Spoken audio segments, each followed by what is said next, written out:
నా ఎక్స్‌పెక్టేషన్ ప్రకారం ముంబై ఓటమికి కారణం ఏంటని ఆలోచిస్తే ట్రెంట్ బోల్ట్ వధేరా క్యాచ్ పట్టుంటే మ్యాచ్ ఇంకొంచెం ప్రెషర్‌లోకెళ్ళేది. వధేరా ఓ 20 రన్స్ ముందే ఔట్ అయి ఉండేవాడు. సో ఇంకొక ఎండ్‌లో ఆలోచిస్తే అసలు మిచెల్ స్టాంటనర్‌కి హార్దిక్ పాండ్యా 2 ఓవర్లు ఉన్నాయి. ఇంకా ఎందుకు బౌలింగ్ ఇవ్వలేదు? చాలా కంట్రోల్‌గా బౌలింగ్ చేశారు కదా స్టాంటనర్. బట్ అయినా కూడా ఓవర్ ఎందుకు ఇవ్వలేదు? అక్కడ ఒక మిస్టేక్ లాగా కనిపిస్తుంది. అండ్ లాస్ట్ సెకండ్ ఓవర్‌లో అసలు అశ్విని కుమార్ అక్కడ బౌలింగ్ ఎయ్యకుండా హార్దిక్ పాండ్యా బౌలింగ్ ఏస్తే మ్యాచ్ టైట్ అయి ఉండేది. ఒకవేళ శ్రేయస్ అయ్యర్ వికెట్ వస్తే ఖచ్చితంగా ముంబై ఇండియన్స్ నేరుగా ఫైనల్ కి చేరేది. అక్కడ అశ్విని కుమార్ బౌలింగ్ వేయడం వల్ల సో అనుభవం లేకపోవడం వల్ల ఆ ఓవర్ లోనే విన్నింగ్ మూమెంట్ అనేది పంజాబ్ కి వెళ్ళిపోయింది.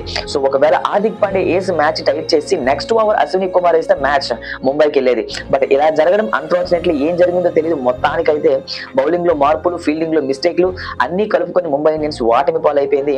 నేరుగా ఫైనల్ కి వెళ్లకుండా ఇంటి బాట పట్టింది. మరి ఈ ఓటమికి గల కారణాలు ఏంటో మీకేమనిపిస్తుందో కింద కామెంట్ చేయండి.